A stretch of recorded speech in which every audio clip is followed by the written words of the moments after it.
Mungkin muda itu kan tentu dirasakan oleh semua orang ya. Jadi salah satu pasti. fase kehidupan ya kan, yang 16 sampai 30 tahun kan termasuk pemuda. Cuma untuk menjawab topik malam ini tuh emang iya anak muda itu anti politik. Kalau kita ngelihat sejarah pemuda misal, dari dulu sebenarnya pemuda itu udah digaung-gaungkan, udah dibangga-banggakan gitu loh. Yang paling momentum atau yang paling fenomenal itu kan kata-kata Insinyur Soekarno kan, yang memberi aku 1000 orang tua, cabut Semeru gitu dari akarnya, tapi 10 pemuda bisa goncangin dunia. Dari dulu itu sebenarnya pemuda itu udah dibangga-banggakan gitu. Banyak juga peristiwa-peristiwa sejarah, peristiwa-peristiwa politik itu terjadi karena ada peran pemuda. Misal kita bisa merdeka saat ini aja kan ada peran pemuda di situ. Ya. Yang nyuri Insinyur Soekarno karena sedengklok kan. Ada juga Sumpah Pemuda, banyak lah peristiwa-peristiwa yang sebenarnya ada andilnya pemuda gitu. Nah, itu apa ya? Dari dulu sebenarnya pemuda udah diikut campurkan ke politik dan udah aware gitu ke politik. Nah, sampai sekarang pun menurut aku enggak yang anti-anti banget sih, enggak yang dengar politik langsung gatel gitu, enggak sih. Ya enggak sampai segitunya lah gitu. Cuma memang pemuda sampai saat ini pun banyak apa ya? Banyak harap yang dibebankan ke pemuda juga. Contoh, ada cita-cita Indonesia yang paling gede, Indonesia Emas 2045 kan. Itu yang paling besar karena nangkep anak muda semangatnya luar biasa, kritisnya. Di 2045 nanti kan masa produktif itu lebih banyak daripada non produktif itu. Yang mana itu didominasi oleh pemuda juga gitu. Cuma gini. Suara pemuda itu kan sekarang banyak banget yang ngegait-gait pemuda. Ya wajar karena ada 60 juta lebih pemuda. At least itu ada 24% dari 270 juta. Ya wajar aja orang itu ngegait pemuda sebagai suara gitu, sebagai apa ya? Pendukung gitu. Cuma gini, di balik keemasan pemuda, di balik ke apa ya? Keharap-harapan kepada pemuda itu, kita bisa ngelihat dari sisi lain misal angka pengangguran aja deh. Pengangguran itu kalau aku pernah nyatet angkanya itu ada di 8 jutaan. Ada di 8 jutaan yang mana itu tuh 5,97%, 59%-nya itu adalah pemuda yang nganggur. Itu satu. Kedua, angka putus sekolah. Kita lihat. Nah, karena ini nyambung juga dari kebebasan berpendapat tadi. Oke. Karena di angka putus sekolah aja itu ada 4 jutaan tahun 2022. Angka putus sekolah. Itu angka putus sekolah. Kenapa ini nyambung?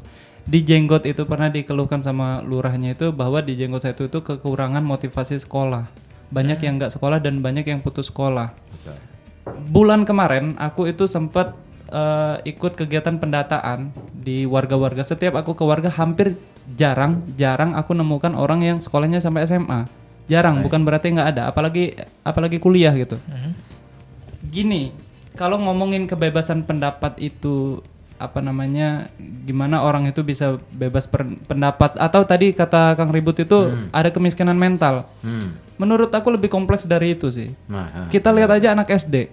Berapa banyak anak SD di kelas itu yang berani buat maju untuk speak up, untuk berpendapat. Sekecil di kelas loh, di kelas. Anak SMP, anak SMA, bahkan anak kuliah sekalipun. Mungkin kuliah karena udah mulai dibiasakan ya untuk itu pun nggak semuanya speak up. Menurutku karena aku masa transisi antara COVID dan offline. Waktu aku kuliah offline itu hampir nggak ada teman-temanku itu yang berani untuk angkat tangan berpendapat maju ke depan presentasi gitu-gitu. Ya dan sekaku itu kan. Cuma waktu COVID Kang, COVID itu kan kita Zoom ya. Dan itu rame. Kenapa rame? Karena mereka ngejar nilai. Iya dapat poin ya kalau angkat tangan ya. Kenapa saat offline itu mereka nggak berani, mental mereka yang nggak siap. Mereka punya mungkin pikiran-pikiran tapi mental mereka siap untuk maju ke depan itu. Dilihat orang banyak dia sebelum maju aja itu udah terpaku dengan nanti kalau aku salah disorakin nih gitu. Kan banyak itu. Sekecil itu aja gitu loh. Jangan kita bahas tentang mengkritisi pemerintah aja dulu gitu. Sekecil itu aja kita nggak berani ngomong gitu. Apalagi kita ngekritisi pemerintah. Itu juga disangkutkan dengan faktor-faktor trauma, misal ada orang yang ngekritisi terus dipenjara, siapa yang nggak takut sih gitu. Betul. Apalagi di zaman-zaman reformasi dulu kan, di zaman Orde Baru itu kan, nah itu trauma-trauma itu tuh masih terngiang-ngiang gitu loh. Ya, jadi lebih kompleks dari itu. Kenapa kita itu nggak berani speak up gitu. Nah menurutku itu sih, kalau ngomongin pemuda yang anti-anti banget sama politik itu, menurut aku enggak. Cuma gimana ngegembleng mental mereka biar berani speak up aja gitu. Ciptakan aja ruang-ruang itu. Gini Mas Dida, yang tadi aku bilang, kalau emang mau pemuda itu banyak perannya gitu. Cuma enggak semuanya orang itu mampu loh untuk berperan gitu. Karena gini, kita misal di ruang-ruang organisasi kayak gini atau yang masuk ke kampus itu memang ada alatnya untuk kita berperan gitu. Betul. Tapi banyak juga loh yang pemuda-pemuda ini yang nggak sekolah gitu. Mereka-mereka yang di kampung ini mau menyuarakan lewat mana coba? Mereka mungkin punya pikiran, tapi mau lewat mana? Mereka mau kemana gitu? Mereka mau ngeluh kesahin kemana? Dan apa juga impact sama mereka gitu? Nah ini ruang ini tuh nggak tersentuh sebenarnya. Yang disebut pemuda itu mungkin hanya pemuda-pemuda yang berorganisasi doang, bukan pemuda yang sampai bawah gitu loh. Padahal kita itu lebih banyak juga pemuda yang di bawah itu, yang nggak sekolah, yang di kampung-kampung itu, cuma nggak tersentuh sampai sana. Mungkin ruang itu yang belum terbentuk sih. Oke, ini menarik nih. Ruang untuk mengekspresikan, mengaktualisasikan diri ya. Ya memang nggak ada sih. Iya. Jadi di kampung-kampung nggak punya. Adanya ruang aula. Balai desa. Iya, paling untuk remaja itu ada posyandu remaja itu.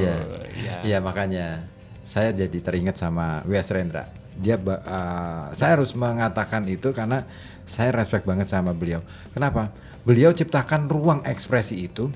Jadi setiap di bengkel teater itu di Jogja, waktu di Jogja itu, beliau tuh latihan baca monolog, latihan baca puisi, latihan teater itu terbuka di halaman rumah, dan orang-orang itu kemudian nonton. Dan sebenarnya apa sih yang disuarakan oleh Rendra?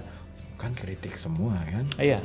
Nah, ruang itu loh, itu yang kayaknya perlu dihidupkan lagi.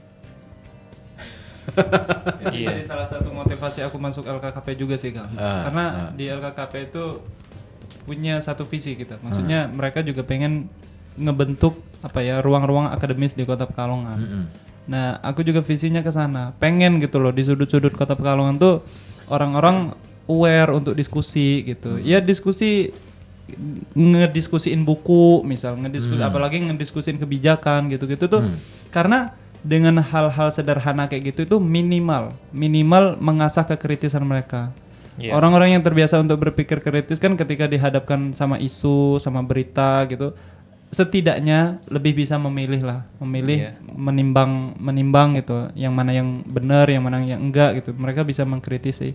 Nah, harapannya ruang-ruang yang kayak gitu sih yang lebih disejahterakan.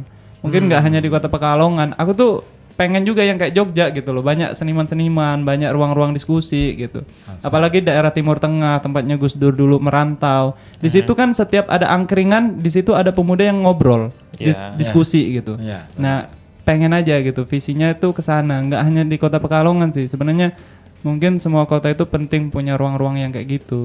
Banget. Nah, makanya di RKB ini ada ruang untuk anak-anak muda supaya bisa speak up. Betul. Dia speak up. Iya. Nah, ini jadi PR bersama ya, karena memang hal fundamental tadi juga masih harus dibenahi ya, kaitannya dengan pendidikan dan seterusnya itu. Iya, orang datang ke radio suruh ngomong aja deh. Belum tentu pada bisa. Betul. Ya mungkin memang ya baru teman-teman yang punya privilege sebagai mahasiswa dan ini yang kemudian kalau misalnya kita ngobrolin soal kualitas dalam bicara pun ya ini sangat berbobot ya, tapi gimana nanti yang lain? Sangat berbobot. Ya yang lain kan nanti kan bisa nyusul lah ya. Nah, ini berarti dia. Masih ada banyak PR. Tapi ini PR ya. Dan karena ini adalah PR ya, kita tunggu tugas-tugas yang lainnya. Iya. soal yang lainnya juga gitu ya. Betul. Nah, oke. Dan waktunya juga nih yang membuat kita harus segera mengakhiri Youth Speak Up untuk malam hari ini. Ya 22 menit udah lebihnya ya dari waktu yang ditetapkan. Semoga dimaafkan ya Pak Dirut. Tapi mungkin ada closing dulu kali dari direktur ini mungkin sebagai ya mungkin bukan konklusi ya, tapi lebih ke ya apa pesan Pak Direktur aja deh. Atau ya apapun lah gitu yang mau disampaikan. Oke. Saya pikir bahwa bagaimana kemudian kita selama ini diibaratkan seperti ikan yang kemudian dipaksa untuk memanjat pohon dan kemudian dipaksa turun dan lari 100 mil padahal kita harusnya berenang. Ada kemudian monyet yang diminta berenang padahal harusnya itu kemudian memanjat.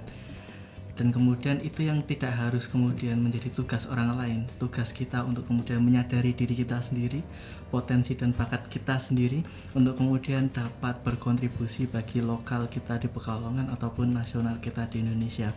Karena saya yakin walaupun pemuda itu bukan 100% dari populasi masyarakat bangsa Indonesia, tapi pemuda adalah 100% masa depan bangsa Indonesia. Mungkin begitu kan? Yes. Mantap. Asik nih. Retorik kamu semakin bagus ya. Politisi ya.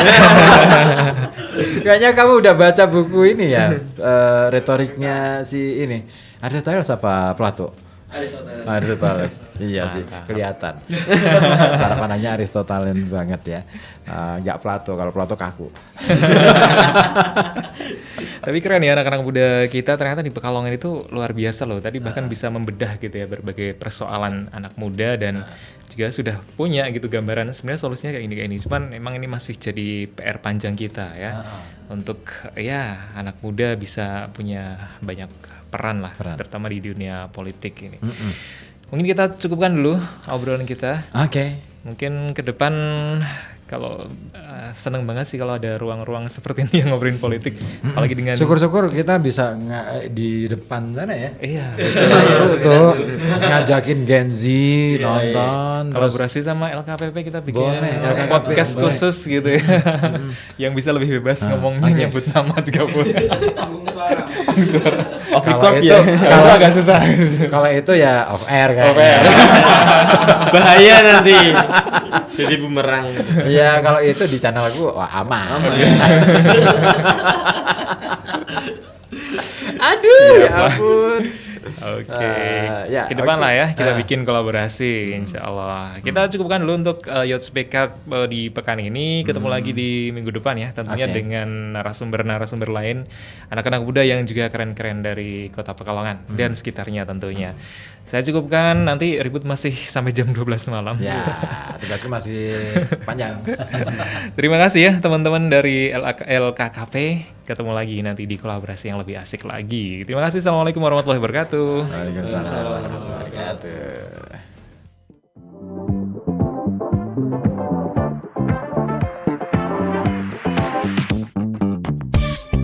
Demikian tadi Youth Speak Up dari FM 91,2 Radio Kota Bandi. Sampai jumpa.